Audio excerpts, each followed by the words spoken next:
Welcome to the Roy Morgan Weekly Update. It's now been nearly 2 months since the last federal election, and we're finally approaching the first sitting of the new Parliament next week. And there's good news for the new Albanese government. The latest Roy Morgan poll shows the ALP support increasing as the new Parliament gets ready to sit for the first meeting. The ALP is up 1.5% to 55%, compared to the LNP coalition on 45%, down 1.5 points on a two-party preferred basis.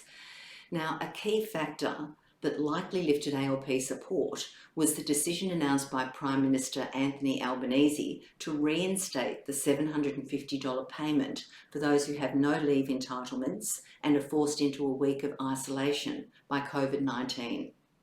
Unfortunately, that decision is inflationary, and it also wreaks havoc with the unemployment data, which we'll see in a minute. But this 10-point lead is Labor's largest lead since winning the federal election. But despite this, if we look at government confidence, it's down a little bit, down 1.5 points to 107.5, but obviously still above that neutral level of 100 points. This result is based on 44.5% of Australians saying that the country's going in the right direction, down half a point, and 37%, up 1%, who say it's going in the wrong direction. And the latest Roy Morgan ANZ consumer confidence is sitting at 81.8 points, up a smidgen, 0.2 points. There's also better news this week on the inflation front. With the latest inflation expectations, that's what we Australians expect inflation to be, dropping 0.2% to 5.8%. Now, over the last 8 weeks, since late May, we've seen inflation expectations holding relatively steady and averaging around 5.8%.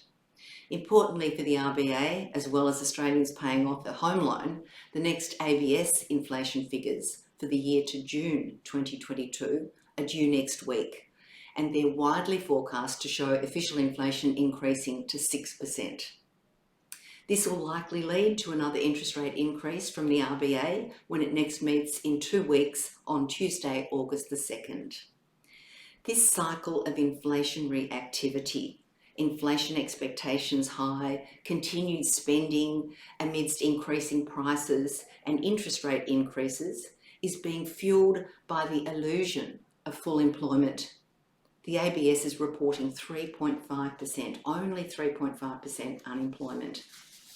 Turning now to sport, the annual NRL supporter ladder, and it shows some familiar faces at the top.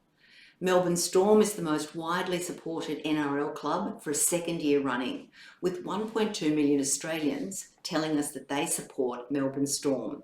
That's up 1.7% on a year ago. So still doing really well and growing. In second place is the Brisbane Broncos, with just over 1 million Australians saying that they support the Brisbane Broncos.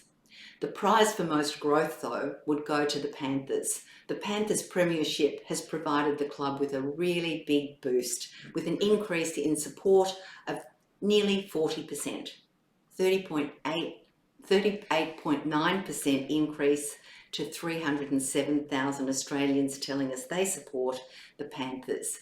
This is quite amazing because basically what we see is when a club wins, everybody flocks to support it. So no surprises there, but isn't it interesting to watch? That's a wrap for this week. So subscribe to the Roy Morgan YouTube channel for all the latest political, economic and market research data and the occasional spotlight on sport. Thank you for listening. I look forward to seeing you next week when we'll have the latest data again on consumer confidence, inflation expectation and voting intentions. Take care. See you next week.